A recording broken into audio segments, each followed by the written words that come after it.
আপনারা বলেন তো 5ই আগস্টে বাংলাদেশে 400 কোটি টাকার মূর্তি বানাচ্ছিল ওর বাপের জন্যে। ওর বাপের চেহারায় 400 কোটি টাকা দিয়ে রাস্তার মোড়ে মোড়ে মূর্তি বানাইছিল হাসিনা। 5ই আগস্টে সেই মূর্তিগুলো আর আছে? কথা বলে আর আছে? কিরে এত টাকা দিয়ে যে মূর্তি বানালো, সেই মূর্তির মাথার উপর একজন উঠছে, দেখছেন ভিডিও, মাথার উপর উঠছে, মারতেছে লাগতি। আপনারা বলেন তো, পেশাব করছে, বহু কিছু করছে, যাই হোক একটা লোক সামনে দাঁড়াছে, কতক্ষণ একটা লোক সামনে দাঁড়াছে। হাসিনা হুঁশ করা দরকার যে তোমার বাবা যখন দুনিয়া থেকে বিদায় নিল, তুমি আফসোস করে বলো 32 নম্বর বাড়িতে আমার বাবার লাশ পড়েছিল, একটা আওয়ামী লীগের সামসে সেদিন বাবার লাশের কাছে আসে নাই। তোমার বাবাকে রাতের অন্ধকারে গোপনে জানাজা করে দাফন করা হয়েছে। তুমি এমন কি হলে যে দেশে 12,000 টাকার কষ্টে একটা মা তার সন্তানকে বিক্রি করে, সেই দেশের 400 কোটি টাকা দিয়ে তুমি মূর্তি বানাইছে? তুমি বুঝবার পারো নাই বাংলাদেশের মানুষ একবার যদি ইমানের তেজ পায়, তাহলে তোমার বাবার শুধু মূর্তি না, তাদের অন্তরের মূর্তিটাও ভেঙ্গে চুরমার করবে ইমান দিয়া। ধরে কোনো কথা ঠিক কিনা?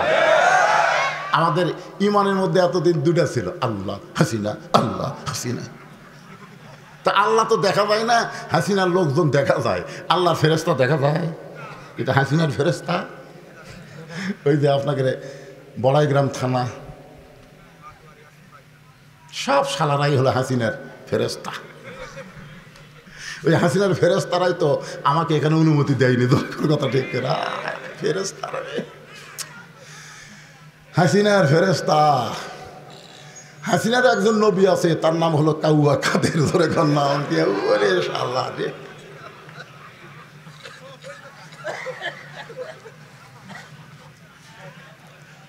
একটু মনোযোগ দেবেন।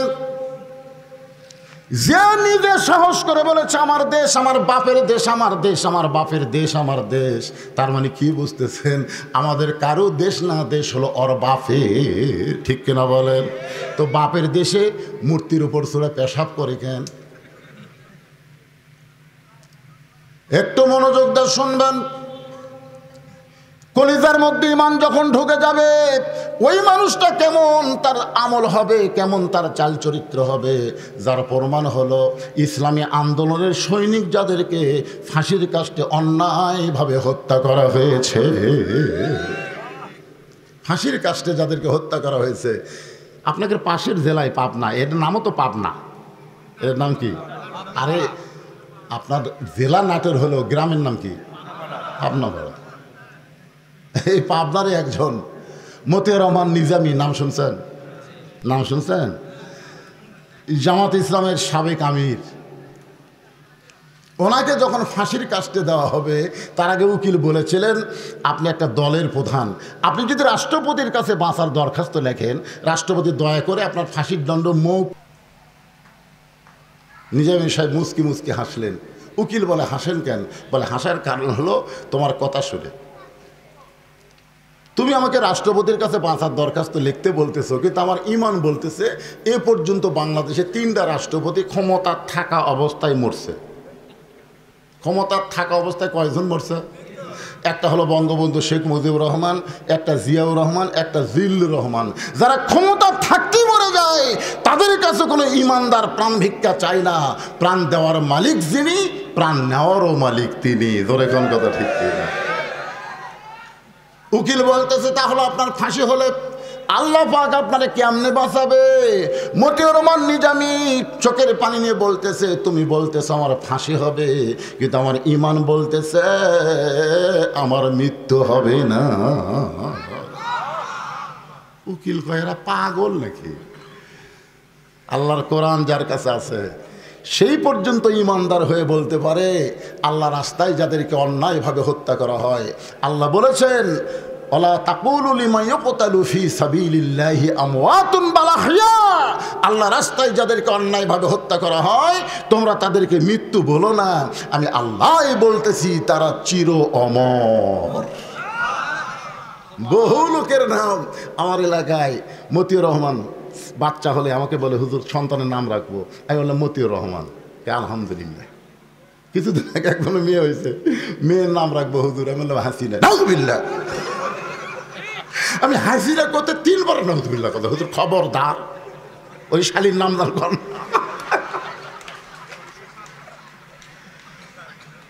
মুজাহিদের নাম রাখতে চায়, নিজামীর নাম রাখতে চায়, আল্লামা সাইদি হুজুরের নামে নাম রাখতে চাই, হাসিনা চুলে 3 বার নাউজুবিল্লাহ কয়। হাই রে হাসিনা।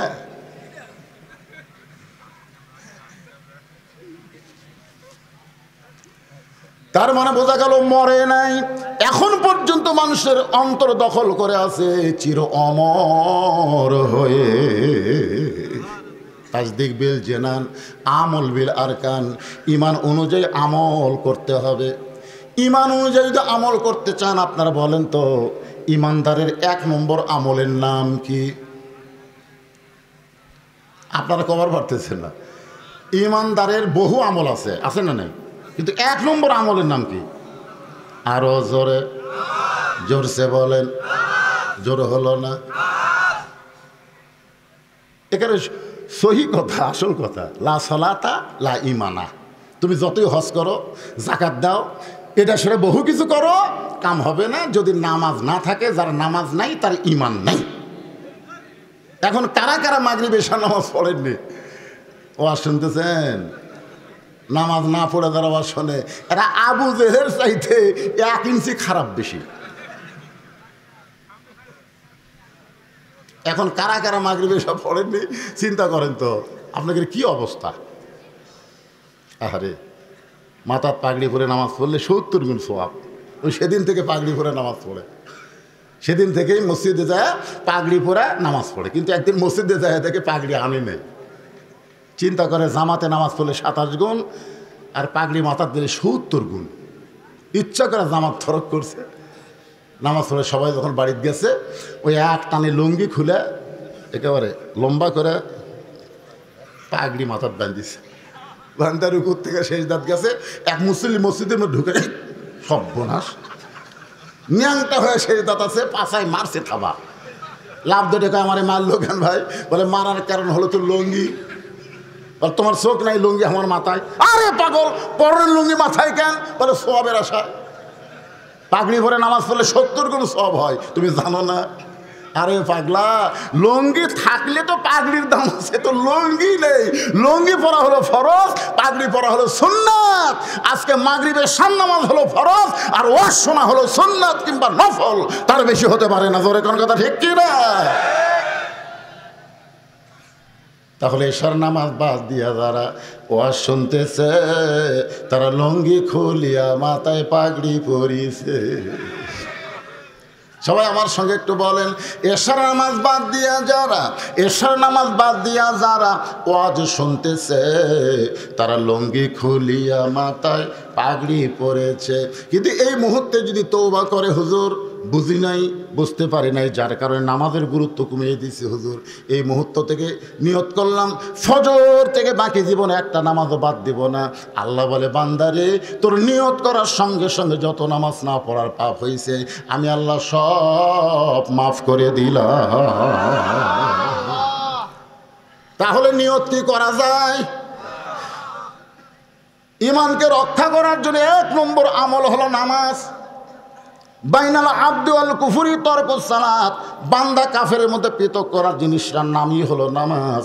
আপনাদের মসজিদের উদ্যোগে মাহফিল, মসজিদের সম্পর্ক নামাজের সাথে। জোরে কোন ঠিক কি না? সুন্দর করে মসজিদ বানায় লাভ নাই। যদি সুন্দর মানুষ করবার চান, তাহলে মসজিদের ভিতরে মুসল্লির উন্নয়ন করা লাগবে। মসজিদের উন্নয়ন করে কি হবে? টাইসলা মসজিদ, আসরের নামাজ পড়তে গিয়ে দেখি ধুলে, গোটা মসজিদে ধুলে। লোকদের দিকে মসজিদকে বললাম, ক্যারে ভাই এত ধুলে কেন, ঝাড় দিস না? লাভ কি হুজুর? আজান দিয়ে একামত দিয়ে কেউ আসে না। এই দেখেন গামছা 2 বাড়ি বাড়ি পরিষ্কার করে আল্লাহ আকবার নামাজ পড়ি। দেখেন হুজুর আমার জায়গা ধুলে নেই, আমি একলাতে পড়ি, খামাখা গোটা ঝাড় দিয়ে কী করবো? আমি বললাম, এত সুন্দর মসজিদ, এত বড় মসজিদ, তাই বলে কি মানুষ নামাজ পড়ে না? বলে হুজুর জুমার দিনে ফজর নামাজ পড়ে ঝাড় দেই, কারণ একটা দিন ছাড়া কোনো মুসল্লি মসজিদে আসে না। আল্লাহর বান্দার মনে রাখবেন, যার নামাজ নাই, মান তারাকা সালাতু মুতাম্মিদান ফাকাত কাফারা, ইচ্ছা করে এক ওয়াক্ত নামাজ যারা বাদ দিল আল্লাহর সঙ্গে তারা কুফরি করলো। এজন্য ঈমানকে রক্ষা করার জন্য 1 নম্বর আমলের নাম হলো, সবাই জোরে বলেন নাম কি? যদি কেউ নামাজ আদায় করে 5 ওয়াক্ত, ওই ছেলে কোনোদিন মেসির সাপোর্টার হবে না, নেইমারের সাপোর্টার হবে না, কারণ তার নামাজই তাকে বলবে ইন্নাস সালাতা তানহা আনিল ফাহশাই ওয়াল মুনকার।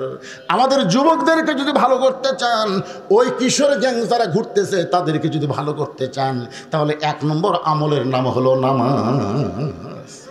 কথা কয় না, কথা কয় না। 7 বছর পর্যন্ত নামাজের তালিম দিবেন। 7 বছর, কয় বছর? 7 বছরের পর 10 বছর যেই হবে, ঘাড় ধরে মসজিদে নিয়ে যাওয়া লাগবে, ঘাড় ধরে। এই শালা করে যদি ঘাড় ধরে মসজিদে নিয়ে যান, ওরা খারাপ হবে? কতক্ষণ খারাপ হবে? কে বলতেছে? আল্লাহর কোরআন বলতেছে ইন্নাস সালাতা তানহা আনিল ফাহশাই ওয়াল মুনকার। র‍্যাব পারে না, পুলিশ পারে না, আর্মি পারে না, একমাত্র নামাজই পারে মানুষকে যাবতীয় খারাপি থেকে বাঁচায় দিতে। তা আপনি কি চান না আপনার ছেলেগুলো ভালো হোক? কথা কন না কেন? চান কি না চান? তাহলে ঈমানের পরে 1 নম্বর আমল হলো নামাজ। আপনার ছেলের নামাজ ধরান। পুরুষের জন্য 1 নম্বর হলো নামাজ, আর নারীদের জন্য 1 নম্বর কিন্তু নামাজ না। আমার যেগুলো মা বোনেরা পর্দার অন্তরে আছে তাদের জন্য বলতেছি, মা, আমরা যারা পুরুষ আমাদের জন্য 1 নম্বর নেক আমল হলো কি? আর নারীদের জন্য 1 নম্বর নেক আমলের নাম হলো পর্দা। পুরুষের জন্য 1 নম্বরের নাম কি? সবাই বলেন, পুরুষের জন্য 1 নম্বরের নাম কি? আর নারীদের জন্য 1 নম্বর নেক আমল হলো পর্দা। ওয়া আমিলুস সালিহার উপর আলোচনা করতেছি। আমার মায়েদের জন্য যতই নামাজ পড়েন, রোজা করেন, কোনো লাভ হবে না নারীদের যদি পর্দা না থাকে। ধরে কোন ঠিক কি না? এখন মায়েদের কেমন পর্দা হওয়া লাগবে? আপনারা একটা মেয়ের নাম প্রতি জুমার দিনে সানি খুতবায় শোনেন, দেখবেন ইমাম সাহেব বলে, কিন্তু আপনাদের মসজিদে বলে না জুমার দিন সানি খুতবা, প্রথম খুতবাত না, পরের খুতবাত বলে সাইয়্যিদাতুন নিসায়ে আহলেল জান্নাহ ফাতেমাতুজ জোহরা রাদিয়াল্লাহু তাআলা আনহা। আচ্ছা আপনারা বলেন তো, সাইয়্যিদাতুন নিসায়ে আহলেল জান্নাহ, রাসূল পর্যন্ত ফাতেমাকে বলেছে, ফাতেমা তুমি কখনোই মনে করবা না যে তোমার বাপ আল্লাহর নবী বলে আল্লাহ তোমাকে জান্নাত দিবে, এটা কখনোই মনে করবা না। আমি হাসরের ময়দানে আমি তোমার কিছুই করতে পারবো না। তুমি বলবা আমার বাবা বিশ্ব নবী, এইটা বললে আল্লাহ তোমাকে ছাড়বে না। ফাতেমা চমকে বলে, বাবা তাহলে কি করলে আল্লাহ আমাকে মাফ করবে? রাসূল বলেন, ফাতেমা জান্নাতে যদি যাবার চাও তাহলে জান্নাতের আমল করে জান্নাতে যেতে হবে। সঙ্গে সঙ্গে ফাতেমা থরথর করে কাঁপতেছে। মনে করেছিল আমি বিশ্বনবীর কন্যা, বাবার দিকে তাকায় হয়তো আল্লাহ আমাকে মাফ করতে পারে, কিন্তু আমার বাবাই যখন বলতেছে জান্নাতের আমল করে জান্নাতে যাওয়া লাগবে। ফাতেমা বললেন, বাবা মেয়েদের জান্নাতের আমল কি বলবেন? রাসূল বলেন, 1 নম্বর হলো পর্দা। আমার মায়েরা যারা পর্দার অন্তরে শোনেন, মা ফাতেমা কেমন পর্দানিশী ছিলেন তাহলে বুঝতে পারবেন। কতকগুলো মেয়ে মানুষ ফাতেমার দরজার সামনে দাঁড়িয়ে আছে। ফাতেমা যে বাড়ি আমি নিজের চোখে দেখে আইছি মদিনায়, মা ফাতেমার বাড়ি, সুবহানাল্লাহ বলেন। যে দরজা দিয়ে নবী ফাতেমার বাড়িতে ঢুকতো, ওই দরজা পর্যন্ত গিয়ে আল্লাহকে বললাম, আল্লাহ রাসূলকে দেখি নাই, কিন্তু যে দরজা দিয়ে রাসূল ফাতেমার বাড়িতে যাওয়া আসা করতো সে দরজা তো দেখার সৌভাগ্য পাইছি। ধরে কর সুবহানাল্লাহ। কিছুই নাই, একটা কূপ। ফাতেমার তেমন কিছু নাই রে বাজান। সেই ফাতেমার বাড়ির দরজায় কতকগুলা মেয়ে মানুষ দাঁড়িয়ে আছে। কতকগুলো মেয়ে মানুষ দাঁড়ানোর কারণ হলো তারা ফাতেমার সঙ্গে দেখা করবে, ফাতেমার কাছ থেকে জান্নাতি আমল শিক্ষা গ্রহণ করবে, কিন্তু বাড়ির দরজা বন্ধ। এমন সময় মেয়েরা দেখতে পায় ছোট্ট একটা বাচ্চা দরজার সামনে দৌড়াদৌড়ি করতেছে। মেয়েদের মধ্যে একজন ওই বাচ্চাকে ডাক দিল, বাবু একটু আমার কাছে আসো তো। ওই বাচ্চাটা যখন মেয়েদের কাছে গেছে, বলে তোমার নাম কি? বলে আমার নাম হলো হোসাইন ইবনে আলী। যেই বলছে আমার নাম হলো হোসাইন ইবনে আলী, সঙ্গে সঙ্গে মেয়েরা বুঝবার পারছে আলীর বেটা হইলে এটা ফাতেমার সন্তান হবে। সুবহানাল্লাহ। আমার নাম হলো হোসাইন ইবনে আলী। মেয়েরা বলতেছে, বাবা বুঝতে পারছি, তাহলে তোমার মায়ের নাম কি? বলে আমার মায়ের নাম হলো ফাতেমা, আমার নানার নাম হলো মুহাম্মাদুর রাসূলুল্লাহ। সকলে বলেন সাল্লাল্লাহু আলাইহি ওয়াসাল্লাম। মেয়েরা মাথায় হাত দিয়ে বলে, বাবা তোমার মা যদি ফাতেমা হয়, আমরা তোমার মায়ের সঙ্গে দেখা করার জন্য দরজায় দাঁড়িয়ে আছি, তুমি একটু ভিতরে গিয়া আমাদের কথা বলে তোমার মাকে একটু দরজা খুলতে বলো। হোসেন বলতেছে, আপনাদের কোনো টেনশন নাই, আমি যাচ্ছি। এই কথা বলে খেলাধুলা বন্ধ করে হোসাইন মায়ের কাছে যাওয়ার জন্য যখন বাড়ির মধ্যে ঢুকছে, বাড়ির মধ্যে ঢুকে একটা ঘর অতিক্রম করে তারপরে মায়ের ঘরে যাইতে হবে। কারণ ফাতেমা যেই ঘরে থাকে সেই ঘরকে বলা হয় অন্দরমহল। ধরে বলেন কি মহল? অন্দরমহল বোঝেন? ইমাম গাজ্জালি বলেছেন প্রত্যেকটা মেয়েদেরকে অন্দরমহলে রাখতে হবে, প্রত্যেকটা মেয়েদেরকে অন্দরমহলে রাখতে হবে। ছাত্ররা বললেন, হুজুর অন্দরমহল মানে কি? ইমাম গাজ্জালি বলেন, অন্দরমহল মানে হলো কবর। ছাত্ররা চমকে বলে, হুজুর মেয়েদেরকে কবরে রাখতে হবে? ইমাম গাজ্জালি বললেন, পাগল, উল্টা বোঝো কেন? যে সমস্ত পুরুষ মানুষ একজন মেয়ে মানুষ মরলে স্পর্শ করতে পারবে না, তারা অন্দরমহলে ঢুকতে পারবে না। আচ্ছা, একটা মেয়ে মানুষ মারা গেলে যাই তাই ধরে তার লাশ কবরে নামাতে পারবে? যদি শালি মরে যায় আর দুলা ভাই যদি বলে আমার আদরের শালি মারা গেছে, আমি নিজের হাতে লাশটা কবরে নামাবো, আপনারা কি বলবেন? কথা কয় না, পারবে না মানে আপনারা তখন কি বলবেন? দুলা ভাই হয়ে শালির লাশ স্পর্শ করা হারাম। যেই কইছে দুলা ভাই হয়ে শালির লাশ স্পর্শ করা হারাম, দুলা ভাই সাইডে মুচকি মুচকি হাসতেছে। একজন বলে, হাসিস কেন? বলে, হাসার কারণ বাঁচিয়া থাকতে কত ধরছি, আমি না ধরলে আমার শালি আমার হাত ধরছে। দুলা ভাই 500 টাকা না দিলে হাত ছাড়বো না, 500 টাকা না দিলে হাত ছাড়বো না। যে শালি আমার হাতের থেকে জোর করে টেক্কা খোসাইলিয়ে গেছে আর সেই শালি মরছে, আর হাত দেওয়াই হারাম। বাংলাদেশ হারাম কখন হয়? বাঁচলে হয় না মরলে হয়।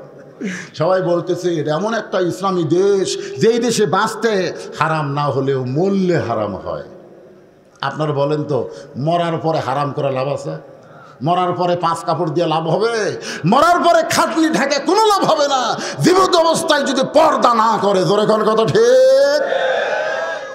একটা মেয়ে মানুষ মারা গেলে তার লাশটা যেমন কবরে যারা তারা নামাবার পারবে না, যে মানুষরা মেয়েদের লাশ স্পর্শ করতে পারবে না, ওই পুরুষেরা মেয়েদের ঘরের মধ্যেও ঢুকতে পারবে।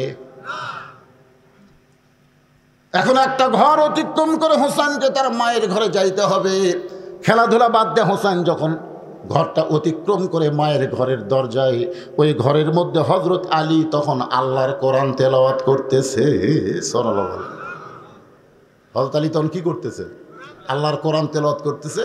এমন সময় হোসাইন মায়ের ঘরের দরজায়, ইন্নামাল মুমিনুনা আল্লাযীনা ইযা যুকিরাল্লাহু ওয়াজিলাত কুলুবুহুম ওয়া ইযা তুলিয়াত আলাইহিম আয়াতুহু জাদাতুহুম ঈমানাও ওয়া আলা রাব্বিহিম ইয়াতাওয়াক্কালুন। যেই হোসাইন তার মায়ের ঘরের দরজায়, সঙ্গে সঙ্গে হযরত আলী কোরআন তেলাওয়াত বন্ধ করে বললেন, থাম। আমার কথা বুঝতে পারছেন? হযরত আলী কি তেলাওয়াত করতেছে? যেই হোসাইন মায়ের ঘরের দরজায়, সঙ্গে সঙ্গে কোরআন তেলাওয়াত বন্ধ করে সন্তানকে বলেন, থাম। তার মানে বোঝা গেল, আপনি যতই ইবাদত করেন, আপনার সন্তানেরা কি করতেছে আপনাকে খেয়াল করার দরকার আছে না নাই? যেরকম আছে না? সবচাইতে উত্তম ইবাদত কি?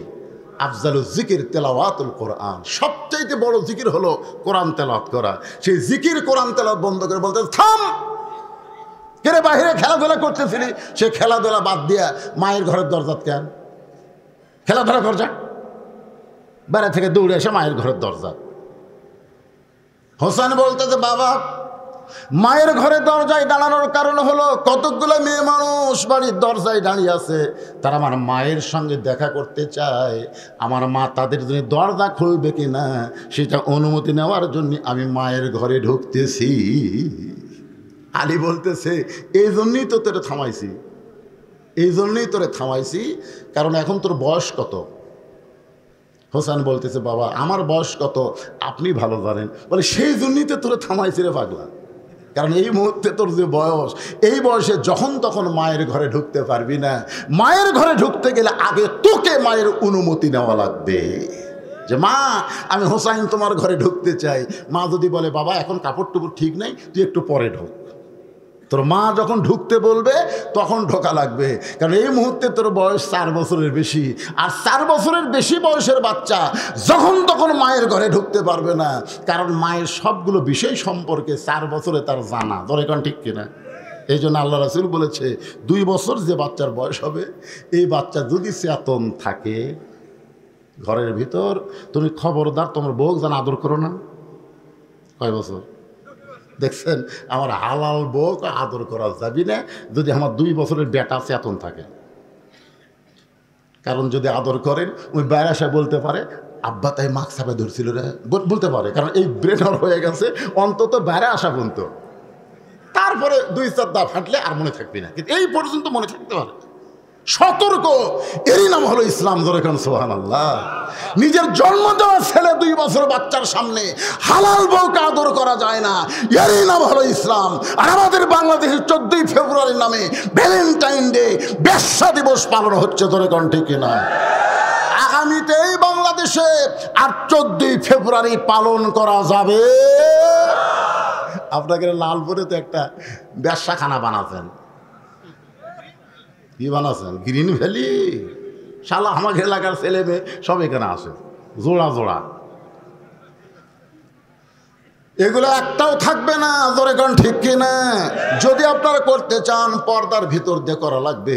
মেয়েরা মেয়েদের দিকে যাবে, ছেলেরা ছেলের দিকে যাবে, ছেলে মেয়ে একসঙ্গে চলবে। দেখছেন, নিজের 2 বছর বাচ্চার সামনে নিজের হালাল বউকে আদর করার সুযোগ ইসলাম দেয় নাই। সন্তান যখন ঘুমায় যাবে, কিন্তু তোমার যদি ধৈর্য না ধরে, তোমার সন্তানকে তোমার সন্তানের দাদির কাছে দিয়ে আসো। মা 1 ঘন্টার জন্য আমার বেটা ধরতো, আমি একটু খেলবার চাই। হাসতিছে। আল্লাহ কোরআনে বলেছেন হুন্না লিবাসুল্লাকুম ও আনতুম লিবাসুল্লাহুন্না। আয়াতের তাফসীর পড়েন, একটু মনোযোগ দিয়ে শুনবেন। হোসেনের বয়স হলো 4 বছরের বেশি। ছেলে যখন একটু বড় হবে, যখন তখন মায়ের ঘরে ঢুকতে পারবে না। আবার মেয়ে যখন একটু বড় হবে, যখন তখন বাবাও তার মেয়ের ঘরে ঢুকতে পারবে না। আমাকে আল্লাহ 3টা মেয়ে দিছে। কয়টা? আমার প্রত্যেকটা মেয়েকে আমি দোলনা কিনে দিইনি। আমার মেয়েদের জন্য কোনো দোলনা নেই। আমি 3 বছর পর্যন্ত আমার মেয়েদেরকে আমি বুকের উপর ঘুমাইছি। 3 বছর। মেয়েরা যেন বলতে না পারে যে মেয়ে হওয়ার কারণে বাবা আমাকে দেখবার পারেনি, এটা যেন বলবার না পারে। এত আদর করে করে আমার 3টা মেয়েকে আমি বড় করলাম। সেই মেয়েরা এখন বড় হওয়ার পর আমার কাছে আর কিছুই চায় না। ওদের যা দরকার হয় মায়ের কাছে চাই। মা আব্বুকে বলো তো আমাকে টাকার দরকার। তা আমি একদিন এই তোর মায়ের কাছে কোষ কেন, আমাকে বলবো না। আমি ঘরের মধ্যে নিয়ে বললাম কত লাগবে তোর? এই তোর কয় টাকা লাগবে? বলতেছে আপনি চা দিবেন, আপনি চা দিবেন। তখন বুঝতে পারলাম বাপকে একটু বড় হওয়ার পরে মেয়েরা খুব ভয় করে। ধরে কোন ঠিক কিনা? এত সম্মান করে, ভালোবাসে, গোপনে গোপনে বলবে মায়ের কাছে আব্বুর জন্য এইটা পাক করো মা। মেয়েরা বাপকে এত ভালোবাসে কিন্তু শরমে কিছুই বলতে চায় না। আল্লাহ রাসূলের ছেলে ছোট্ট অবস্থায় দুনিয়া থেকে বিদায় নেওয়ার পর নবীর 4টা মেয়ে ছিল। 4টা মেয়ের মধ্যে সবচাইতে গরিব হলো ফাতেমা। নবী আবার ফাতেমাকে সবচাইতে বেশি ভালোবাসতে। জোহরের নামাজের পরে ফাতেমার দরজায় রাসূল বলেন ফাতেমা একটু দরজা খোল মা, আজকে 2 দিন ধরে তোর দেখে নাই, তোর একটু দেখে আমি যাবার চাই। ফাতেমা দরজায় সে কান্নে। রাসূল বলে কান্দো কেন ফাতেমা? বলে কান্দার কারণ হলো বাবা এখন আমি দরজা খুলতে পারবো না, মেহেরবানি করে আপনি চলে যান। আসরের নামাজের পর আল্লাহ নবী আবার ফাতেমার দরজায়, ও ফাতেমা দরজা খুলে দাও, তোমাকে না দেখে আমার বড় কষ্ট হয়। ফাতেমার দরজায় কান্দের বলে বাবা আপনি কি জানেন না আপনার ফাতেমা বড় হয়ে গেছে, যখন তখন আপনি বললেও আমি দরজা খুলতে পারি না। এমন একটা পোশাক ফাতেমার শরীরে আছে বাবা, ওপর দিকে টানলে নিচের দিকে বের হয়ে যায়, নিচে নামাইলে ওপর আমি ঢাকতে পারি না। সঙ্গে সঙ্গে রাসূল জানলার কাছে গিয়ে বলেন ফাতেমা আমার গায়ের চাদর তোকে দিলাম মা, এই চাদর পরে তুই আমার জন্য দরজা খুলে দে। নবীর গায়ের চাদর পরে ফাতেমা ঘোমটা দিয়ে গিয়া যখন দরজা খুলে দেয়, রাসূল ফাতেমার মুখের দিকে তাকায় দেখে ফাতেমার চোখে নিচু সুরমা ব্যবহার করেছে। নবী খুশি হয়ে বললেন, ফাতেমা চোখের নিচে সুরমা দেওয়ার কারণে তো খুব ভালো লাগতেছে মা। ফাতেমা কান্দে এলো, বাবা চোখের নিচে সুরমা ব্যবহার করিনি, না খেয়ে থাকার কারণে আমার চোখের নিচে কালিমা পড়ে গিয়েছে। আল্লাহ রাসূল বললেন, ফাতেমা এই কষ্ট থেকে যদি শান্তি পাবার চাস তাহলে 33 বার সুবহানাল্লাহ, 33 বার আলহামদুলিল্লাহ, 34 বার আল্লাহু আকবার আমল কর। দুনিয়া কষ্ট হবে, আল্লাহ তোর জন্য জান্নাতকে সাজায় রাখবে। এখান থেকে আপনারা কি বুঝলেন? বাবা মেয়ে যখন বড় হবে নিজের ইচ্ছা মতো চলতে পারবে না, ঢুকতে পারবে না, মেয়ে যদি দরজা খুলে না দেয়। আলী বলতে তো, হোসাইন এখন তোমার বয়স হলো 4 বছরের বেশি, যখন তখন তুমি দৌড়ে এসে মায়ের ঘরে ঢুকতে পারবা না, বরং আমার কাছে আসো। যেই হোসাইন হজরত আলীর কাছে, আলী বলতেছে ধরো কোরআন, এই কোরআনটা ধরো। সঙ্গে সঙ্গে হোসাইন 2খানা হাত বাড়ায় দিয়েছে, দেন। জোরে কান সুবহানাল্লাহ। বাবা যখন তার ছেলেকে বলতেছে কোরআন ধর, সঙ্গে সঙ্গে হোসেন বলতেছে দেন। হযরত আলী আল্লাহর শুকর আদায় করে বলতেছে, আল্লাহ ভাগ্য গুণে এমন একটা সন্তান পাইছি জন্মসূত্রে পবিত্র হয়ে জন্ম নিয়েছে। সুবহানাল্লাহ। কন্যা কি ধরবার করছে, একদম বাগডম, একদম বাগডম। আমাকে গুলা দেখেন তো, খাড়া হয়ে পেশাব করে। এক মা আমার কয়, হুজুর আমার ছেলে 4 বছর বয়স হয়ে গেল, বসে পেশাব করে না, বহু চেষ্টা করলাম বসে না, পিঠে যদি বসায় যেই পেশাব শুরু হয় খাপ করে না। আমি বললাম, কি মা এরকম হওয়ার কারণ কি? তোমার বাচ্চা কি নর্মালি হচ্ছে না সিজার করে? বলে হুজুর এইটা কেন শুনতেছেন? আমি না, একটু শোনা দরকার, তুমি সত্যি করে বলো তো এটা কি নর্মালি হচ্ছে না সিজার করে? সিজার করে হচ্ছে। এই জন্যই তো সিজার করা বাচ্চা যারা জন্মের সময় অস্থির করে, তাদেরকে দুনিয়াতে বের করে এমনভাবে একটা ঘুরান দেয়, ওই ঘুরানি তাদের মাথার ব্রেনটা ঘুরে গিয়ে অস্থির হয়ে যায়। একটু খেয়াল করবেন। হোসেনের হাতে হযরত আলী কোরআন শরীফ দিয়া বলতেছে, হোসেন তুমি আল্লাহর কোরআনের সঙ্গে সম্পর্ক করো। প্রত্যেকটা বাবা তার সন্তানকে কোনো শিক্ষা না দেয়া সর্বপ্রথম যে শিক্ষা দিবে সেই শিক্ষার নাম হলো আল্লাহর কোরআন। জোরে বলেন নাম কি? কোরআনের সঙ্গে শিক্ষা যদি দিবার চান তাহলে আপনার সন্তান কেমনে পেশাব করা লাগবে এই শিক্ষাটাও কিন্তু আপনাকে দেওয়া লাগবে। জোরে কোন ঠিক কি না? যদি আপনি দিবার না পারেন তাহলে একটা হাফেজি মাদ্রাসায় ভর্তি করে দিবেন। ওই যে কতগুলো উঠছে দেখেন, এই দেখেন, বলতে বলতেই দৃষ্টান্ত দেওয়ার জন্য আপনারা তাকায় দেখেন।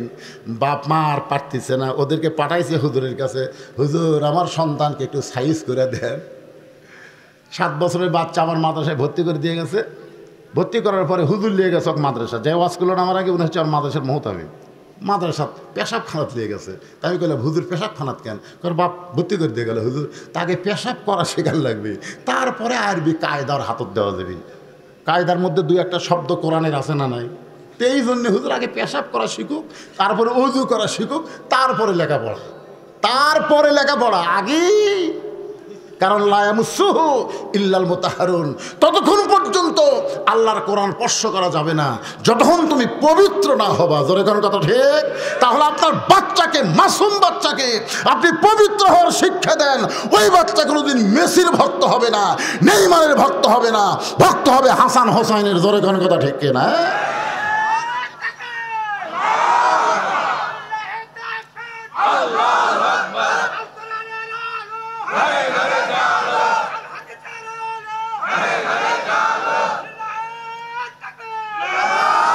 আপনারা এই স্লোগানটা এখন থেকেই ভাবে দিবেন, আল কোরআনের আলো। আপনার বলবেন সব জায়গায় জালো, সব জায়গায়। অনেকে সংসদের নাম শুনলাম একটু ইটিস পিটিস করে, এই বক্তা কি ওয়াজ করে গেল না জামাতের ক্যানভাস করলো রে? হ্যাঁ, সংসদের কথা বললি রে, এই তো জামাতের ক্যানভাস। আর রে এই জন্য আমরা কোনো সংসদের কথা বলবো না, আমরা এমন একটা অ্যাঙ্গেলের ডোজ বানো সব জায়গাতেই থাকবি। তোর কোন কথা ঠিক না? যে বলবো আল কোরআনের আলো, আপনারা বলবেন সব জায়গায় জালো।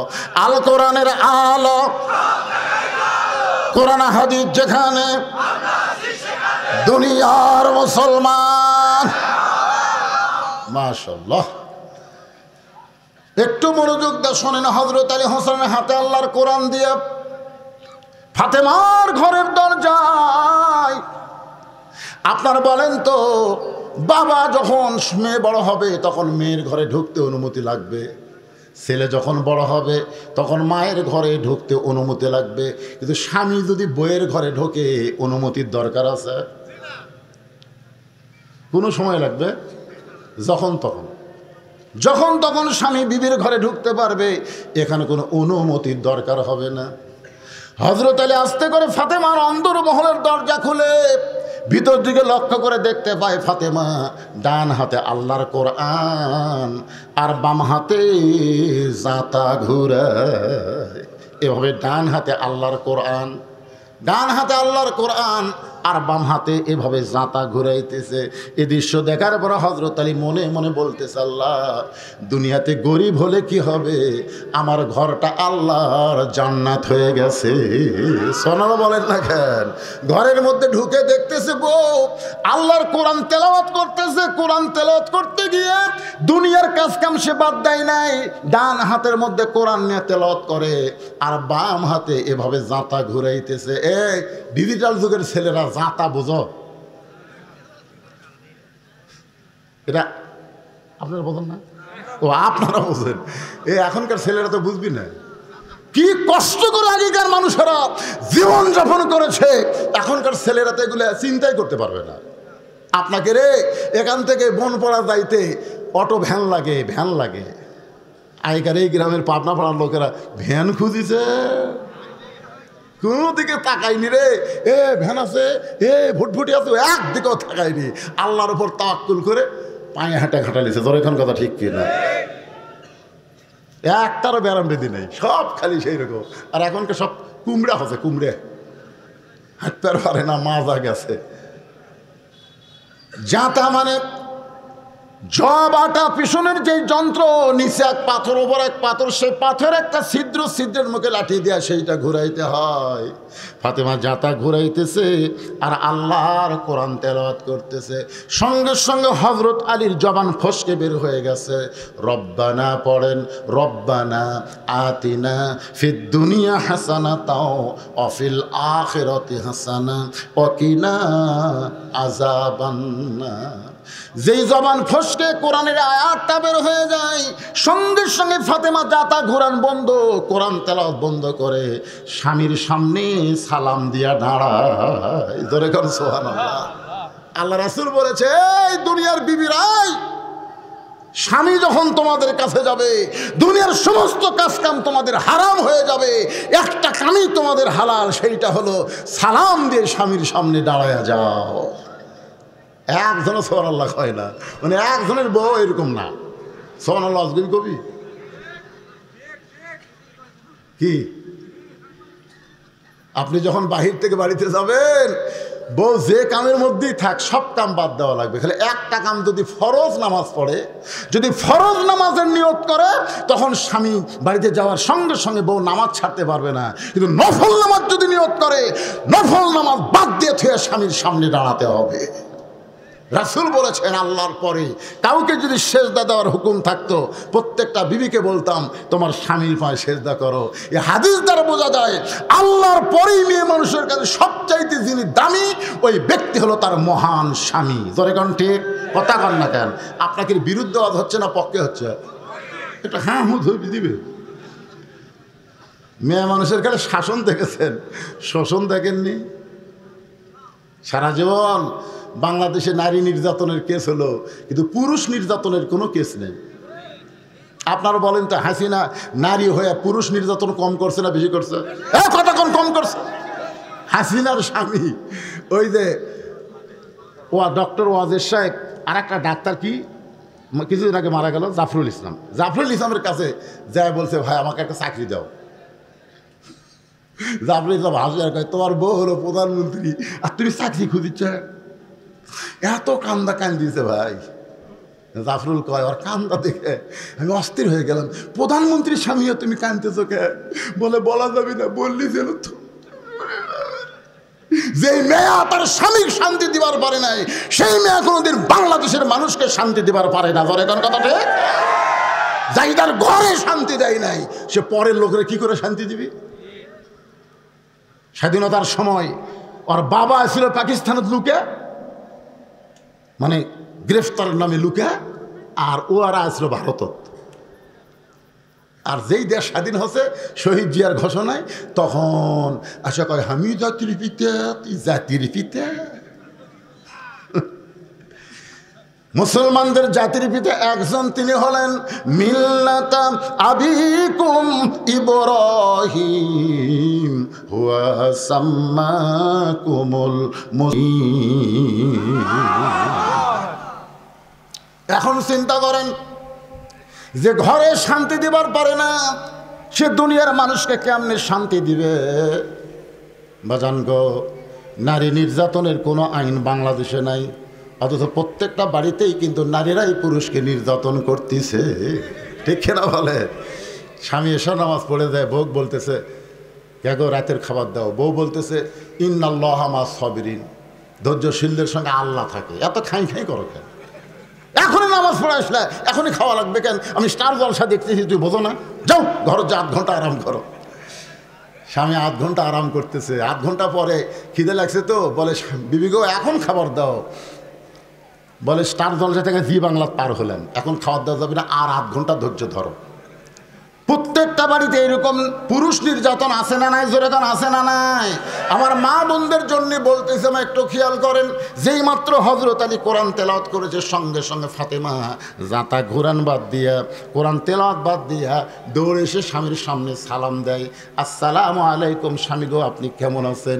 কপালে একটা চুমা দেয়, বলে আপনি তো কোরআন তেলাওয়াত করতেছেন। আপনি কোরআন তেলাওয়াত বাদ দিয়া, কোরআন তেলাওয়াত বাদ দিয়া হঠাৎ বিবির ঘরে ঢুকছেন, হঠাৎ বিবির ঘরে ঢুকছেন। আলী বলে ফাতেমা আমি ঢুকি নাই, তোমার হোসাইন ঢুকতে চাইছিল। আমি ঢুকি নাই, তোমার হোসাইন ঢুকতে চাইছিল, কারণ দরজায় কতকগুলো মেয়ে মানুষ দাঁড়ায় আছে, তারা তোমার সঙ্গে একটু দেখা করবার চায়। এখন হোসাইন তাদের জন্য তোমার কাছে ঢুকতে চাইছিল। তুমি তো জানো হোসাইনের বয়স কত, এখন 4 বছর পার হয়ে গেছে। এই দিন আমি হোসাইনকে ভিতরে ঢুকতে না দিয়া তার হাতে আল্লাহর কোরআন দিয়েছি। সঙ্গে সঙ্গে ফাতেমা বলতেছে আলহামদুলিল্লাহ, ওই বাবা মা সবচাইতে বড় ভাগ্যবান যার শিশু বাচ্চার হাতে থাকবে আল্লাহর কোরআন। সাল্লাল্লাহু বলেন। ফাতেমা আল্লাহর শুকরিয়া আদায় করে বলতেছে, ওই বাবা মা হলো সবচাইতে বড় ভাগ্যবান যার শিশু বাচ্চার হাতে কি থাকবে? আপনাদের গুলার হাতে কি আছে? হুজুর আমার ছেলে মোবাইল ছাড়া ভাতই খায় না। হুজুর কে ভাই, আপনার সন্তান মোবাইল ছাড়া ভাত খায় না? মোবাইল দেখে দেখে যে সন্তানরা ভাত খাচ্ছে, আপনি ওদের ভবিষ্যৎ চিন্তা করেন তো, এদের একটু ভবিষ্যৎ চিন্তা করেন। এদের ভবিষ্যৎ কি? এই যে এদিকে গল্প মারতেছে, হয়ে শব্দ হচ্ছে, এরা কি মাটি ফেটা জন্ম নিয়েছে? আপনি কি মনে করেন এরা মাটি ফেটা বাড়াছে? এই কথা বলেন, মাটি ফেটা বাড়াছে? আল্লাহর কোরআনের তাফসীর যেখানে সূরা আসর থেকে হচ্ছে, এরপরে অপোজিশনাররা হইচই করতেছে, ওদের জবানের শব্দ আমরা শুনতে পাচ্ছি। আর যাই বলেন, এরা মুসলমানের ঘরে জন্ম নিলেও মুসলমান হয়ে মরতে পারবে না। ধরে কোন কথা ঠিক? আশ্চর্য কথা। এই যে ছোট ছোট বাচ্চারা ঘুরতেছে, যার মনে তাই মনে করো, এর একটা পরিবেশ হলো ভাই। এই পরিবেশকে যদি সাইজ করবার চান, পুলিশের আইন দেওয়া হবে না, মিলিটারির আইন দেওয়া হবে না, ইংরেজদের আইন দেওয়া হবে না, ডক্টর কামালের সংবিধান দেওয়া হবে না। এটা সাইজ করবার গেলে আল্লাহর কোরআন লাগবে। ধরে কোন কথা ঠিক কিনা? হ্যাঁ, অনুনাজ্জিলু মিনাল কোরআনি মা হুয়া শিফাউ ওয়া রাহমাতুল লিল মুমিনিন। এর বাংলা অর্থ হলো সব সমস্যার সমাধান। যারা বলতেছেন না, বিশ্বাস করতেছেন না, আমি যেই বলবো সব সমস্যার সমাধান, আপনার জোরে বলবেন দিতে পারে আল কোরআন। বলতে পারবেন? বিরক্ত হচ্ছেন? সব সমস্যার সমাধান আলী বলতেছেন ফাতেমা হোসেনের হাতে আল্লাহর কোরআন দিয়া আমি তোমার কাছে ঢুকছি, দরজায় নাকি কতকগুলা মেয়ে মানুষ দাঁড়িয়ে আছে, তারা তোমার সঙ্গে একটু দেখা করবার চায়। তুমি পর্দা নিশি তোমার কাছে দেখা করে তারা হয়তো আমলের ব্যাপারে কিছু শিখতে চায়। ও ফাতেমা, আমি কি মেয়েদের জন্য দরজা খোলার ব্যবস্থা করব? তুমি কি এই ব্যাপারে হুকুম দাও। ফাতেমা বলে, স্বামী গো, আমার কোনো আপত্তি নাই। মেয়েরা যদি আমার সঙ্গে দেখা করবার চায় তাহলে আপনাকে পর্দার ব্যবস্থা করা লাগবে। যেই বলেছে যদি দেখা করবার চায় তাহলে পর্দার ব্যবস্থা করা লাগবে। আলী মুস্কি মুস্কি হাসের বলে, ফাতেমা, মেয়েরা মেয়ের সঙ্গে দেখা করবে, এখানে কোনো পর্দার ব্যবস্থা লাগবে না। ফাতেমা বলতেছে, আপনি পুরুষ মানুষ, বুঝবেন না, পর্দা সম্পর্কে আপনার চাইতে আমার বেশি আছে ধারণা। আলী কয়, আমি মরদ মানুষ, বুঝবো না? পর্দা সম্পর্কে আপনার চাইতে আমার বেশি আছে ধারণা। রাসূল বলেছে, আনা মাদিনাতুল ইলম ও আলী বাবুহা, আমি হচ্ছে ইলমের শহর, ওই শহরের দরজা হলো হযরত আলী। আল্লাহ রাসূল বলেছেন, আমার আলীর মতন জ্ঞান কিয়ামত পর্যন্ত কোনো মানুষের মাথায় আসবে না। ধরে কন্যা সুবহানাল্লাহ। বিশাল জ্ঞানী ছিলেন হযরত আলী।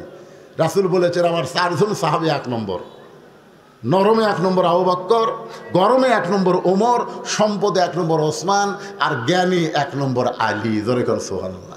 এত জ্ঞানী ছিলেন হযরত আলী। আর সেই জ্ঞানীর সামনে আমরা না হয় মূর্খ, আমাদের বউটো এখন অনেক কিছু শিখছে, কিন্তু আলী কি মূর্খ? কথা কেন, আলী কি মূর্খ? বলতেছে, পর্দা বিষয়ে আপনার চাইতে আমার জ্ঞান বেশি।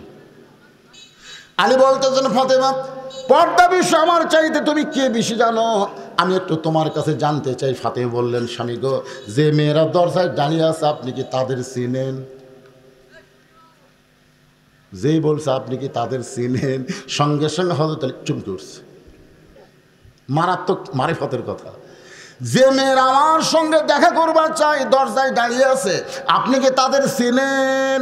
আলী বলতেছেন, ফাতেমা, এই দুনিয়াতে একজন নারীকেই চিনি, যে হলো আমার হাসান হোসেনের মা। যদি আলী বলতো আমি চিনি। একদিন আমার বউরে কইলাম, আমার চাচাতো ভাই বউটা ভালোই পাচ্ছে। যেই বলছি বউটা ভালোই পাইছে, খুব সুন্দরী। আমার বউ কয়, আপনি কবে থেকে লুচ্চা হলেন? আমি বললাম, লুচ্চা মানে? তা আপনি একজন আলেম হইয়া একজনের বউ দেখেন, আপনার লজ্জা করে না? আমি এরপর থেকে কোনো মেয়েকে যদি দেখি আর বউয়ের কাছে কোনোদিন কই না, কারণ কলি ধরা খাওয়া লাগবে। ধরে কারণ ঠিক আমি কান ধরে তওবা করছি না, আর দেখবই না, আর দেখবই না। যদিও দেখি বউয়ের কাছে আর বলা যাবি না। আলী বলতেছেন, ফাতেমা, এই দুনিয়ার একজন মেয়েকেই শুধু আমি চিনি, সে হল আমার হাসান আর হোসেনের মা। ফাতেমা বলে, স্বামী গো, যে মেয়েরা দরজায় দাঁড়িয়ে আছে সমস্ত মেয়েরাই পর্দানিশী, কিন্তু একটা যদি বেপর্দা হয়, যে মেয়েরা আমার সঙ্গে দেখা করবে সবাই পর্দানিশী, কিন্তু একজন যদি বেপর্দা হয়, বেপর্দা নারী যারা শয়তানের যানবাহন তারা। সবাই আমার সঙ্গে বলবেন, বেপর্দা নারী যারা শয়তানের যানবাহন তারা। বেপর্দা নারীর মধ্যে দিয়ে শয়তান আমাদের সমাজের মধ্যে ঢুকে যায়, আপনার বাড়ির মধ্যে ঢোকে, আপনার পরিবারের মধ্যে ঢোকে। পুরুষের মাধ্যমে শয়তান ঢোকে না, শয়তান ঢোকে নারীর মাধ্যমে। জোরে কোন কথা ঠিক? কারণ জান্নাতের মধ্যে আদম আলাইহিস সালামের কাছে শয়তান আসতে পারে নাই, শয়তান এসে হাওয়ার কাছে। জোরে কথা কন না কেন? হাওয়া বেপর্দা আছে। বেপর্দা কি? ওলা তাকরাবা হাযিস শাজারা ফাতাকুনা মিনাজ জালিমিন। ওই গাছের কাছে যাইও না, গাছের দিকে তাকায়ও না, গাছের দিকে তাকালে পর্দার খেলাপ হবে। যেই বলছে গাছের দিকে তাকা হয় না, তখন থেকে হাওয়া শুরু করছে, তুমি গাছত কি মাল আছে রে?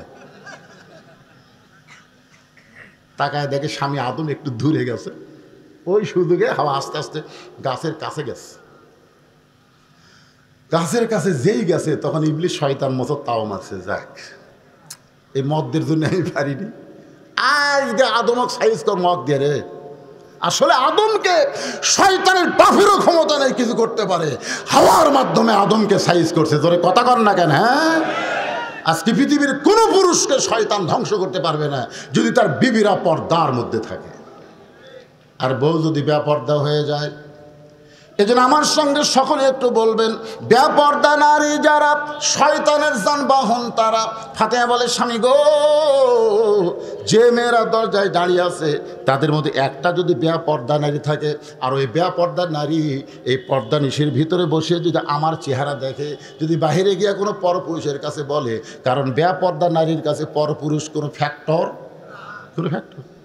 ওই মেয়েটা যদি বাইরে যায় বলে, আমি গেছিলাম গো ওই পর্দা নিশিকের সাথে ফাতেমার দেখতে, ফাতেমার চোখের ভুরু এইরকম, ফাতেমার বুকের চেহারা এইরকম, ফাতেমার কান এইরকম, আমি ফাতেমা সারা জীবন পর্দার মধ্যে থাকলাম, কিন্তু একটা বেপর্দা নারীর কারণে আমি বাহিরে পরপুরুষের কাছে পরিচিত হলাম।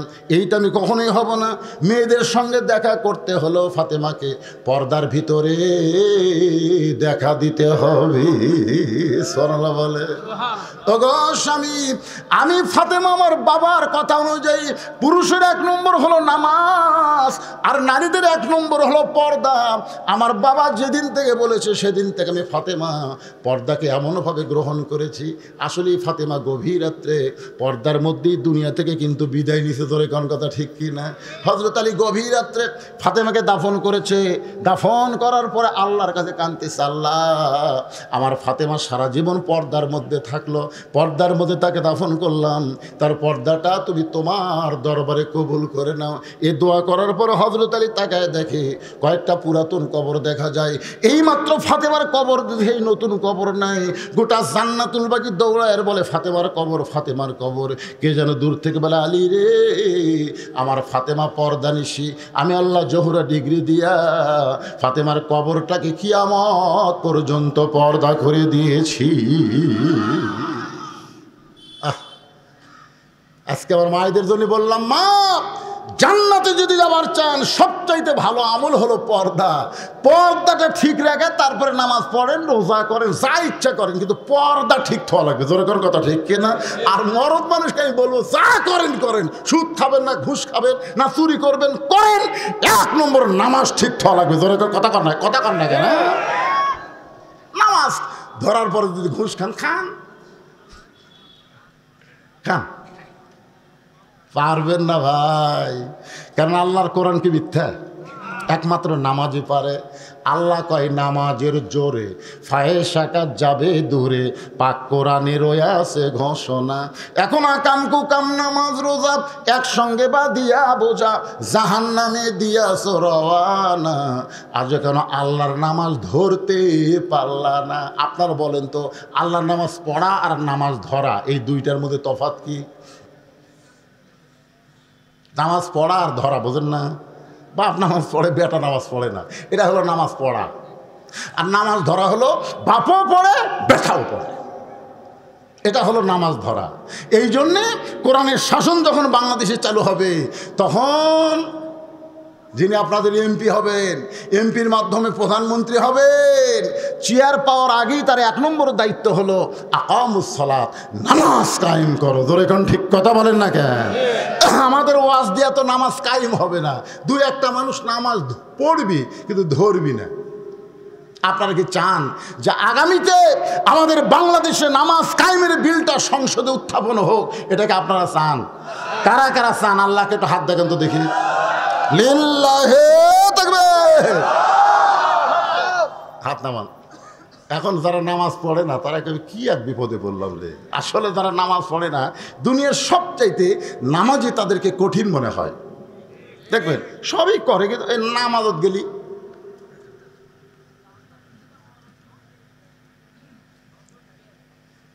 কি কয় বাজান?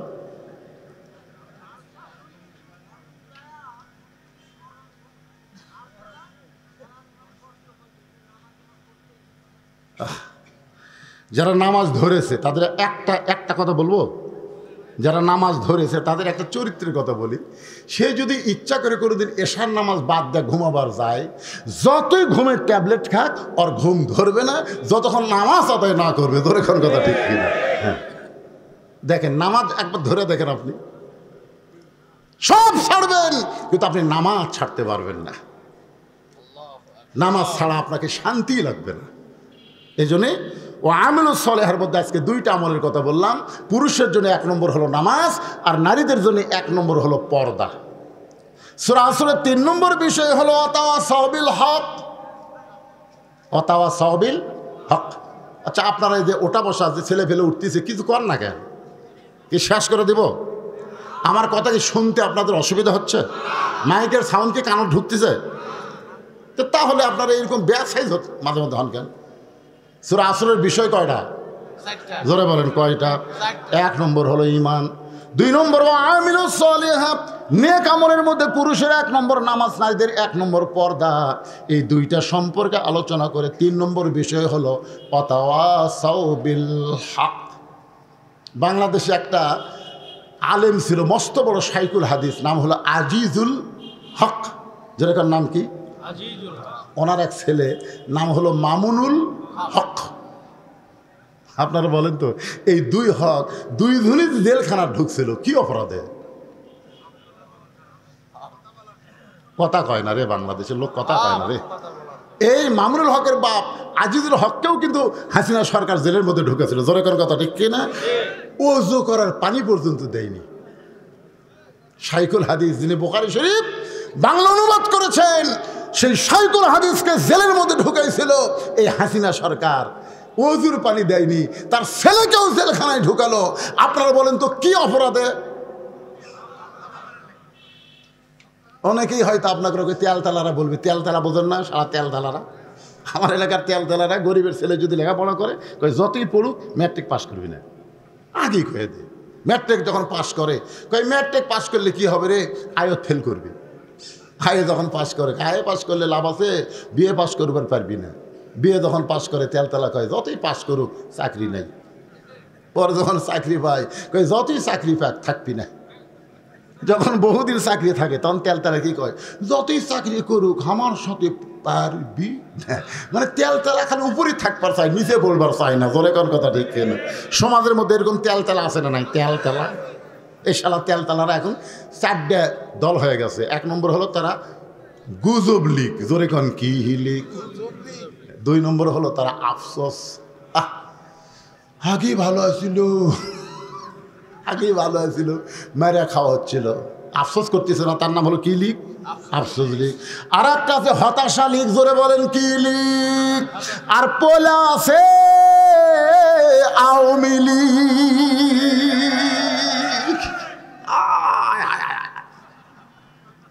এই 3টা কিন্তু আমাদের মধ্যে আছে, গল্প করলে বোঝা যায়।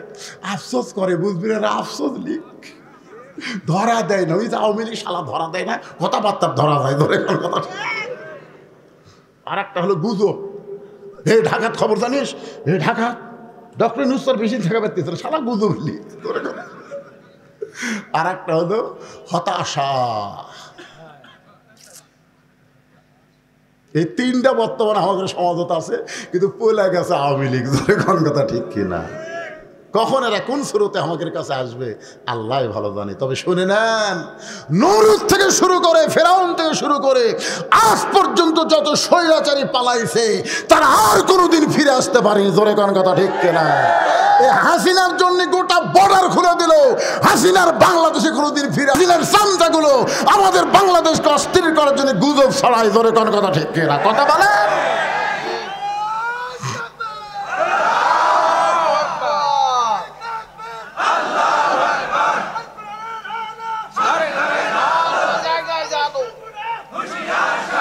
আল কোরআনের আলো,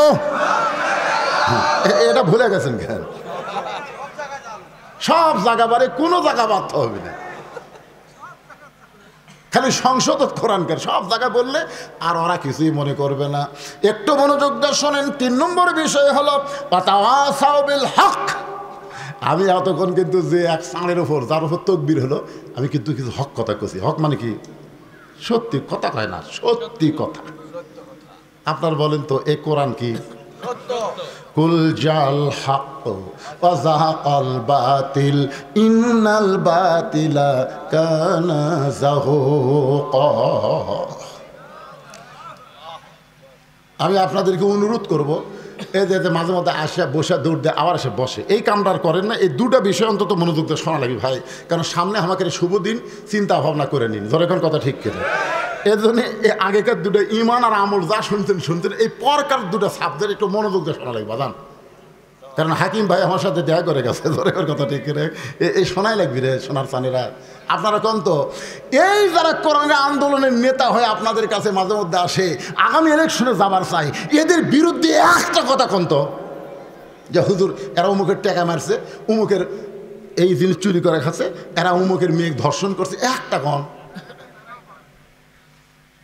কথা কয় না, কথা বল না কেন? আল্লাহর কোরআনের দল যারা করে তারা যদি কোনো অন্যায় করে, বর্তমান জামাত ইসলামের আমির একজন জ্যান্ত আল্লাহর ওলি, তোর এখন কথা ঠিক কেনা? হ্যাঁ, আপনি ইয়ার কি করতেছেন, ফাউল আউল ফাউল লোককে এ দলের মধ্যে কোনো জায়গা হবে না। তুমি সাপোর্ট করবার পারো, কিন্তু নেতা হবার পারবা না। এই দলের যে ঠিক মতো কাজ কাম করবে, লেগে থাকবে, কোরআন হাদিসকে গ্রহণ করে নিবে, সে যদি ফকিরেরও বাচ্চা হয় তারও আমির হওয়ার যোগ্যতা আছে। তুমি কোটিপতি হয়ে, ডাক্তার হয়ে, ব্যারিস্টার হয়ে ঢুকেই কো আমি এমপি ডানামো, এত সহজ না। কারণ সব দলের টাকা বন্ধ হলে ওই দল মানুষ কমে যাবে, কিন্তু এমন ইসলামী দল এদের টাকা বন্ধ হলেও এরা জীবন দিয়ে আল্লাহর দল করবে। কথা কি আমার বুঝতেছেন? অথবা সাউবিল হক, হক কথা বলতে হবে, হক পথে চলতে হবে। হকের পথে চলতে গিয়ে নানা রকম বিপদ আপদ মুসিবত আসতে পারে। আল্লাহ কোরআনে বলেছেন, ওয়ালা নাবলুওয়ান্নাকুম বিশাইয়্যিম মিনাল খাউফি ওয়াল জুই ওয়া নাকসিম মিনাল আমওয়ালি ওয়াল আনফুসি ওয়াস সামারাতি ওয়া বাশশিরিস সাবিরিন। অথবা সাউবিস সবর, সূরা আসরের 4 নম্বর বিষয়। আচ্ছা, এই মসজিদের জন্য কি আপনার গামছা দিছিলেন?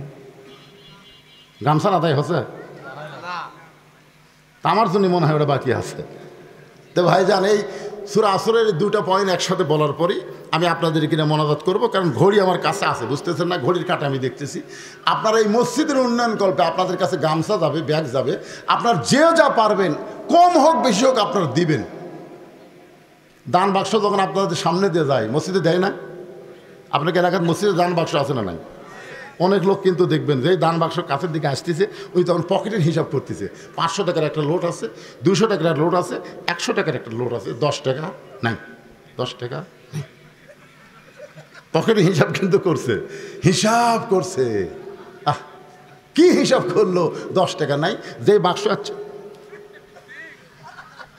এত জোরে মারছে, 2 জন পার হয়ে গেছে। এই 2 জন খুশি হয়ে বলতেছে, যাক আল্লাহ তোকে রহম করলো রে।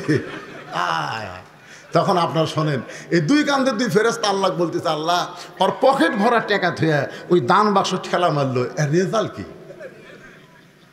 আল্লাহ বলতেছে, এর রেজাল্ট হলো ওই দান বাক্স ঠেলা মারেনি, ওর জীবন থেকে, ভাগ্য থেকে ওই জান্নাত ঠেলা মারছে। যখন কি ঠেলা মারছে? তা আপনাদের কাছে যখন গামছা যাবে, কারা কারা ঠেলা মারবেন হাত তুলেন তো দেখি। তার মানে একজনও ঠেলা মারার লোক নাই, সবাই কম বেশি দান করবেন। এ গামছালা বেগালা ভাইরা কোথায় গেছে রে? যাও ভিতরে যাও, যাও। আচ্ছা, আপনাদের মধ্যে এখানে মাহফিল কমিটির লোক নাই, এরকম পাঞ্জাবি ধরে আপনি দাঁড়ান, ছেলেরা ওই যে পিছন দিক থেকে একদম ও মাশাআল্লাহ, 1 ব্যাগ কেন বাজান, একবারে 5-7 ব্যাগ। হ্যাঁ, ভিতর থেকে যাও, সবাই আল্লাহর রাস্তা দিবেন ভাই। 10, 20, 50, 100 যে যা পারবেন, জীবনের শেষ দান মনে করে আল্লাহর রাস্তায় দান করবেন। সবাই দান করে আল্লাহর রাস্তায়। বাপ মা যাদের কবরে গেছে, বাপ মা রুহের মাগফিরাতে দান করবেন। আমার মা বোনেরা যদি পর্দার অন্তরে তাদের কাছে কেউ যায়, তাদের কাছে আদায়ের ব্যবস্থা আছে, মা বোনদের কাছে। সেটা বলতেছি, আমার মা বোনদের কাছে ব্যাগ পাঠায় দেবেন, আমার মা বোনের আল্লাহর রাস্তায় দান করবেন। আমার ছোট ভাই বলতেছে, হুজুর আপনার কাছে এমন ব্যক্তি কেউ যদি থাকে যে ব্যাগের মধ্যে না, আপনার হাতে আল্লাহর ঘরে 1500 টাকা দিবার চাই, এইরকম করে আল্লাহর পাগল যদি থাকেন এই মাহফিলে, বাপ মা কবরে গেছে, বাপ মা রুহের মাগফিরাতে 500-1000 টাকা দান করবেন, তাহলে আমি হাত বাড়ায় দিলাম। দুনিয়ারই টাকা পয়সা দুনিয়াতে রবে, ফকির হয়ে মানুষ কবরেতে। এই যে দেখেন, মুরব্বী মানুষের ধৈর্য কম, লাভ উঠছেন কেন বাজার পিছন দিক থেকে? সবচাইতে বড় সত্য হলো, খুব মনোযোগ দিয়ে শুনবেন, 2টা বিষয়কে সমন্বয় করে আমি আপনাদের সামনে সূরা আসরের 4টা বিষয় সমাপ্ত করব ভাই। এই জন্য সামান্য টাকা পয়সার দিকে খেয়াল করে আপনি মাহফিল থেকে যেন উঠতে না পারেন, শয়তান যেন তুলবার না পারে। এই মুহূর্তে যারা উঠতেছেন আপনার নিজে উঠতেছেন না, শয়তানে আপনাকে বলতে ওঠ ওয়াজ শোনা ফজরের নামাজ বাদ দিব নাকি? দেখেন এই মুহূর্তে শয়তান এমন একটা বুদ্ধি দিবে আপনাকে, তাহলে ওয়াজ শুনলে হবে নামাজ পড়া লাগবে না? ভালো একটা বুদ্ধি দিয়ে দাম থেকে আপনাকে মাহরুম করবে। আপনি জানেন আর সখী হাবিবুল্লাহ, নামাজ পড়লে কেউ আল্লাহর বন্ধু হবে বলা হয় নাই, রোজা করে আল্লাহর বন্ধু হবে বলা হয় নাই, কিন্তু দানকারীকে রাসূল বলেছেন সে আল্লাহর দোস্ত হয়ে যায়। জোরে কোন সুবহানাল্লাহ। আল বাখিলু লা ইয়াদখুলুল জান্নাহ, যারা বকিল হয় তারা জান্নাত পায় না। এই জন্য বকিল না হয়ে সখী আল্লাহর দানকারী বান্দা হওয়ার জন্যে যে যা পারবেন দান করবেন। 2টা মিনিটের মধ্যে আদায় কমপ্লিট করে ইনশাল্লাহ আমি আবার বাকি আলোচনার দিকে চলে আসব। একটু জিকির করেন লা ইলাহা ইল্লাল্লাহ, লা ইলাহা ইল্লাল্লাহ, লা ইলাহা ইল্লাল্লাহ, লা ইলাহা, লা ইলাহা ইল্লাল্লাহ মুহাম্মাদুর রাসূলুল্লাহ। মাশাআল্লাহ। আল্লাহ তোমার একজন পাগল, 1000 টাকা আমি গুনাহগার হাতে তোমার ঘরের জন্য করছে দান। আল্লাহ দানকে কবুল করে জান্নাত ঘরের মালিক বানান। জোরে কান আমিন, জোরে বলে আল্লাহুম্মা আমিন। আচ্ছা আপনাদেরকে একটা কথা বলি, আপনারা দেখেন তো, একটু খেয়াল করে শুনবেন। আচ্ছা যে মেয়ের কোনোদিনও বাচ্চা হয়নি, বিয়ে হওয়ার পর বাচ্চা ফেরত আইছে, নতুন বাচ্চা হবে, আপনার বলেন তো ওই মেয়ে কি প্রসব বেদনা বোঝে? বোঝে? কিন্তু বাচ্চা ফেরত আসছে। আমরা তো সারা জীবন গান গাইতেছি, কি বলবো প্রসবের কথা। কামাল মাস্টার আল্লাহ তোমার পাগল, তোমার ঘরের জন্য 1000 টাকা দান করেছে আল্লাহ। কামাল মাস্টারের দানকে আল্লাহ আপনি কবুল করেন। জোরে কন আমিন। আচ্ছা মসজিদ কমিটির সভাপতি নাই ইকরাম, তোমার একজন পাগল, আল্লাহ তোমার ঘরে 500 টাকা দান করেছে, আল্লাহ কবুল করেন। আল্লাহুম্মা আমিন। এই মসজিদ কমিটির সভাপতিকে রে যুব সমাজ, সমাজ যুব সমাজ কোটি গেল রে কোন সাইডে? আপনি সভাপতি দিয়েছেন, আপনি ওই হুজুরের কাছে দিয়েছেন। আচ্ছা মাশাআল্লাহ। 10,000 টাকা সহসভাপতি আব্দুর রহমান। কি নাম? আব্দুর রহমান। ও উনি, তা হাতটা দেন তো। লিল্লাহু আকবার। মসজিদের সহসভাপতি 10,000 টাকা ধরে বলেন মারহাবা। আল্লাহ রে, এই দানগুলো এখনো করেনি। আমি তো মনে করছিলাম একটানা ওয়াজ দিয়ে শেষ করে দেবো, খালি ঘড়ি দেখতেছি আর ওয়াজ টানতেছি। কে রে, আর কেউ আছে এরকম? আর কেউ আছে? 10,000 পাটি কে ভাই আপনি দিছেন? এগুলো সব দেওয়া শেষ। সোনার বাংলাদেশ, আমার সোনার ময়না পাখি কোন দেশেতে ওইরা গেলা রে,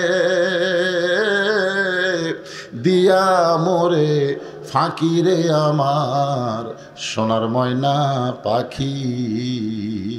যুব সমাজের জন্য আমার ওয়াজ হলো বাজান, পুরুষের 1 নম্বর নেক আমল কি? ভুলে গেলে হবে না রে, ভুলে গেলে হবে না। এত দিক দিয়ে আজকে আমি আপনাদের বুঝালাম, তারপরেও যদি কথা বলতে দেরি করেন, কি পড়বেন না? ফজর নামাজ থেকে শুরু করবেন না? এই যুব সমাজ যারা কষ্ট করে মাহফিল আয়োজন করতেছে, আমি যুবকদের জন্য বলি বাজান, এই যুবন বয়সে নামাজ পড়ে বুড়া হলে আর পারবা না। সামি আল্লাহ হলিমান হামিদা কলি, ওরে বাবা রে, মানে মাজা ব্যথা হচ্ছে, মাজা ব্যাক হয়ে গেছে, আর মাজা সোজা করে পারতেছে না। এই জন্য আল্লাহ রাসূল বলেছেন হাসরের ময়দানে আল্লাহ বলবেন তোমার শৈশবকাল বুড়াকালের কোনো হিসাব দেওয়া লাগবে না, যৌবনকালের হিসাব দেওয়া, তোমরা জান্নাতে যাও। তাই যুব সমাজকে বলবো বাজান, এখন থেকেই তোমরা নামাজ শুরু করো। যে মেয়েটার কোনোদিন বাচ্চা হয় নাই, পেটে বাচ্চা আইছে, আপনার বলেন তো তার প্রসব বেদনা আছে না নাই? ধরে কান মায়ের পায়ের তলে, মায়ের পায়ের তলে সন্তানের কি? আচ্ছা বাপের পায়ের তলে সন্তানের জান্নাত আছে? নাই। পুরুষ মানুষের পায়ের তলে জান্নাত নাই। আগেকার বক্তারা একটু বেশি খেদমত পাওয়ার জন্য একটা ভুয়া হাদিস বলতেছিল যে স্বামীর পায়ের তলে স্ত্রীর জান্নাত, এটা কিন্তু ভুয়া কথা। স্বামীর পায়ের তলে স্ত্রীর জান্নাত, এটা কি কথা? জোরে কান কি কথা? আসল কথা হলো কোনো পুরুষের পায়ের তলে জান্নাত নাই। জান্নাত হলো নারী, আর সেই নারী যদি মা হয়। সোনাল্লাহ কন্যা। এখন প্রসব বেদনা যখন শুরু হয়েছে, আমার বউকে আমি বলছিলাম, কে গো প্রসব বেদনা যখন শুরু হয়ে যায় ব্যথাটা কোন দিকে? আমি মনে করছি নিজ দা বাচ্চা হয়তো ওই দিকে হয়তো ব্যথা হয়। আমার বউ বলে, স্বামী গো আপনি পুরুষ মানুষের নারীর ব্যথা শুনে কী করবেন? বলে বক্তা মানুষ হয়তো ওয়াজে বলা লাগতে পারে। আমার বউ কয়ে যখন ব্যথা শুরু হয়ে যায়, ব্যথাটা কলিজা থেকে শুরু হয়, এমন ব্যথা শুরু হয় মেয়েটা অধৈর্য হয়ে কখনো বলে আমি গলার দড়ি দিব, আমি বিষ খাবো, এই কষ্ট আর আমি সহ্য করতে পারবো না। এখনো বাচ্চা হয়নি, নতুন মা হবে, কষ্ট সহ্য করবার না পাইরা চিৎকার করে বলে আমি গলায় দড়ি দিব, বিষ খাবো। দাদি নানি দৌড়ে এসে ঘরের মধ্যে ধাক্কা দিয়ে তোলে, কেন বিষ খাবি, কেন গলার দড়ি ধরবি? সবর, ধৈর্য ধর, ধৈর্য ধর, ধৈর্য ধর। মায়ের পায়ের তলে সন্তানের জান্নাত। যদি সন্তান মায়ের পায়ের তলে জান্নাত পায়, এত বড় নিয়ামত আল্লাহ মাকে দান করেছে। মা হতে হবে, বিষ খেলে চলবে না, গলার দড়ি দিলে চলবে না, মা হওয়া লাগবে। ধৈর্য ধর, সবর, ধৈর্য ধর। নানি আর দাদি যখন ধৈর্যের উপদেশ দেয়, এক সময় আর পারে না, চিৎকার করে, তখন মেয়েটাকে শোয়া দিয়া নরম পানির মধ্যে কাপড় ভিজায়, ওইটা কপালের উপরে দিয়া কয় ধৈর্য ধর, দাঁতের উপর দাঁত দে, দাঁতের উপর দাঁত দেয়, ইন্নাল্লাহা মা'আস সাবিরিন। কানে কানে কোরআনের আয়াত শুনাই, কানতে কানতে এক সময় দাঁতের উপর দাঁত দেয়, এদিকে ধাইমা বাচ্চা টেনে বের করতেছে। এক সময় মা বেহুশ হয়ে যায়, মায়ের পায়ের তলে সন্তানের জান্নাত পাওয়ার আশায়। মা যখন বেহুশ হয়ে গেছে, এমন সময় সন্তান মা মা ম্যা ম্যা বলে কাঁদতেছে। সন্তানকে গোসল করায়া ওই সন্তান যখন মায়ের বুকের উপরে দেয়, সন্তানের পরশে মা বেহুশ থেকে হুঁশ ফিরে পায়। হুঁশ পাওয়ার পরে মা বুঝতে পারে আমার বুকের উপরে এত রহমত, এত শান্তি কোত্থেকে। তাকায় দেখে পূর্ণিমার চাঁদের মতো ফুটফুটে একটা বাচ্চা তার বুকে, পেটের বাচ্চা পেট থেকে বের করে বুকে রাখছে। মা আস্তে করে জিহ্বা বের করে ওই বাচ্চারে যখন চুমা খাবার চাই, দাদি নানি তিরস্কার করে বলে লাত্তি মার, বুকের উপর থেকে ফেলায় দে, এর জন্য তুই গলার দড়ি দিবার চাইছিস, এর জন্য বিষ খাবার চাইছিস, এর চুমা খাস না। মা কান্দারে বলে দাদি রে, কষ্টের পরে এমন শান্তি, কষ্টের পরে এমন শান্তি আমি বুঝতে পারি নাই দাদি। এমন শান্তি পাই আমার প্রসব বেদনার কষ্টের কথা আমার মনে নাই। আজকে আল্লাহর কোরআনকে যদি বাংলাদেশে বিজয় রূপে দেখতে চাই, বাজানগো কোরআন বিজয় সাধারণ কোনো বিষয় না।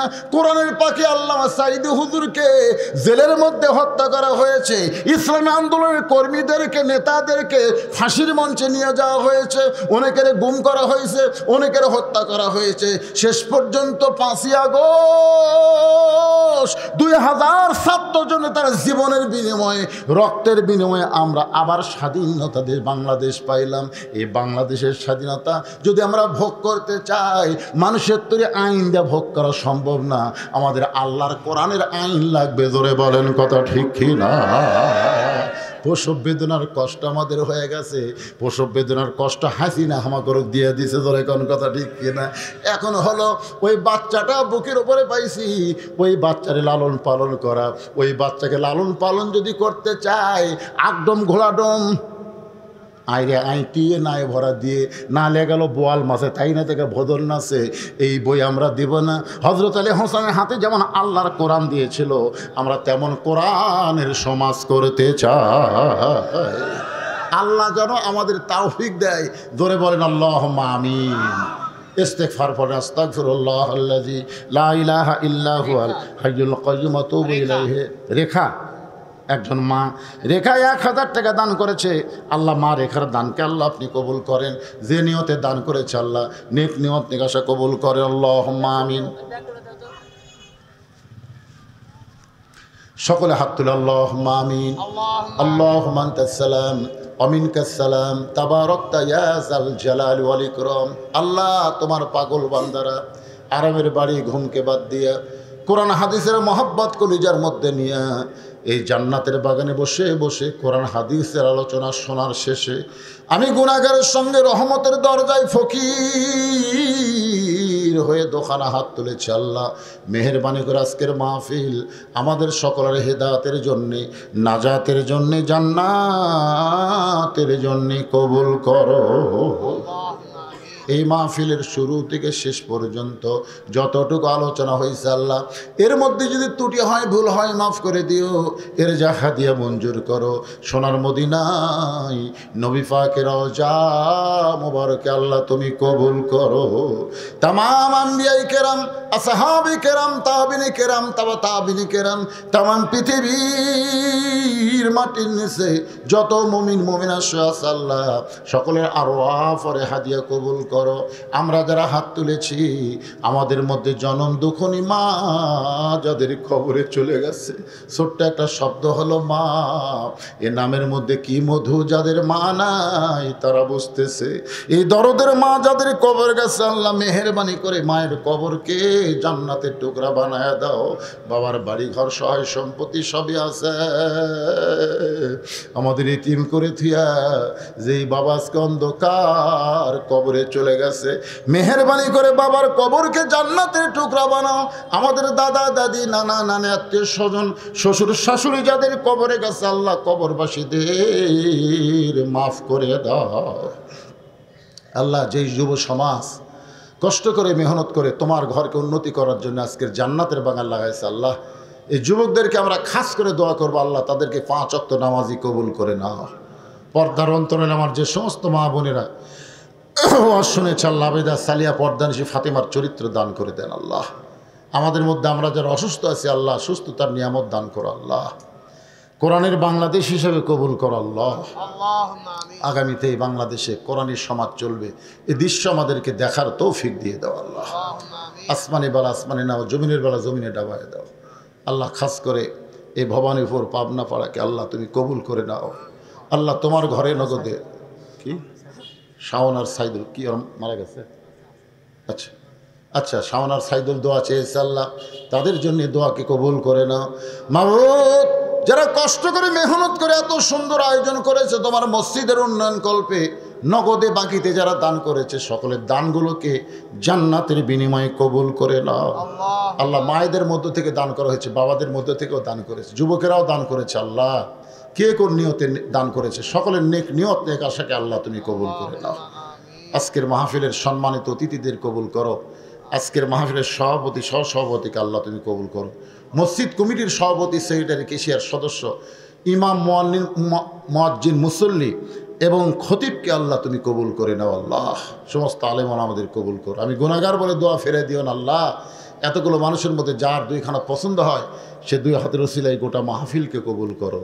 মৃত্যুর সময় আমাদের জবানে জারি করে দিও লা ইলাহা ইল্লাল্লাহু মুহাম্মাদুর রাসূলুল্লাহ সাল্লাল্লাহু আলাইহি সাল্লাম।